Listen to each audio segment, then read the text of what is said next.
Hello, my friend Taylor here from Cheddarsoft. Just wanted to step out and make a video on some updates that we put in place in November 30th. Today's date is December 7th, so about a week ago we put these updates in.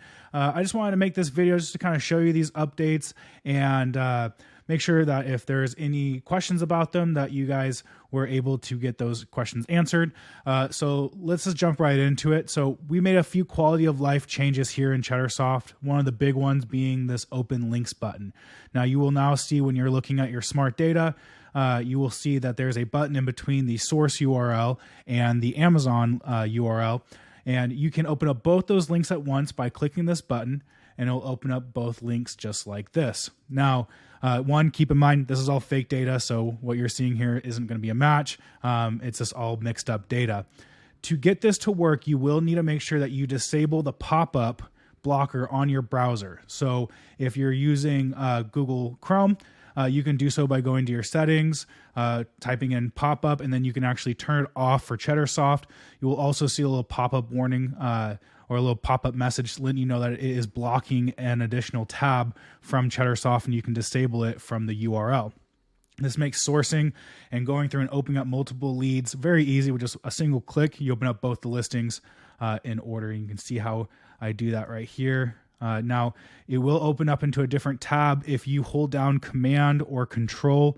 When you click on the button, it will open it up in a separate tab, and it won't take you away from where you were at on Cheddarsoft. But that is one of the first updates we have. One of the other ones that we have added in is these navigation tabs. So if whether you have the buy list open or your orders, okay, you will see that you'll have a smart data tab, a buy list, orders, if you're in shipping. So if you have multiple tabs open of Cheddarsoft, you can easily navigate in between those tabs and know what you're looking at. So if you like to have your buy list open while you're sourcing through smart data, you can do this now and be able to hop back and forth and know exactly where you're opening up in the tab. One of the other things we did is inside of my uploads, if you go, oh, there's me. Let me just get rid of that. If you go, you will now be able to open up the Amazon listings inside of my upload. So if you need to manage your leads, you can do that now super simply. Buy cost calculator updates. This is a fun one. So if I come here and let's just add an item to the buy list. Once it loads up. One, I want to let you know that we did change the naming convention for this note here for product/buyer notes. These are where you would you as the buyer, or if you want to communicate to your buyer, you can leave them special notes. Or if you want to list that, hey, this is a 2-pack or a bundle, or maybe you want to let them know, hey, only order 5 of these per order. You can communicate by doing so. But let's go ahead and add an item to our buy list.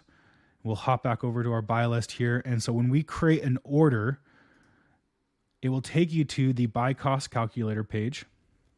And one of the things that we changed in here is that it will now default, let me zoom out a little bit, it will now default to an ordered status when you're creating an order, which is just going to make things a little bit easier.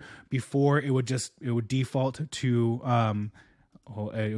draft status, but now it's just going to default to ordered, saving you a click by doing that. Another thing that we did inside of the buy list is we gave you the ability to select multiple items at once, or select the entire list. So let me show you what that would look like. I'm going to add a few items to my buy list here, and we'll just randomly throw a few of these in here. And we'll do one more for good measure. Okay, so I've added items to my buy list. I can now come in here, I can select all the items in that buy list, and I can move them from one buy list to another. If I have multiple buy lists, I can delete them. I can select, I can still select 1 or 2 if I want to, but we just wanted to add that in there to make things a little bit easier. And again, you'll see that the product/buyer notes name has changed from product notes to now product/buyer notes. Depending on how you're using that note field, I personally like to use it to communicate messages to my buyer if there's something specific about this item that I want him to do.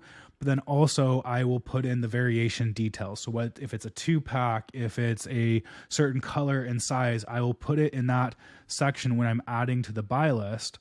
And what that will do is it'll communicate to him, but also when I download that my orders, I'll be able to see those notes, so I know what to send to my prep center when there is a multi-pack or a color or size. So that just does it for this round of updates. Just some quality of life things. We do have a really exciting update that we are going to be hopefully launching either this week or very early next week that follows along with latest stats. So you guys are really going to want to pay attention to that. Got some really cool things that we've been working on to just really boost that feature up. So other than that, I hope you guys have a great rest of your day, and I'll see you on the next one.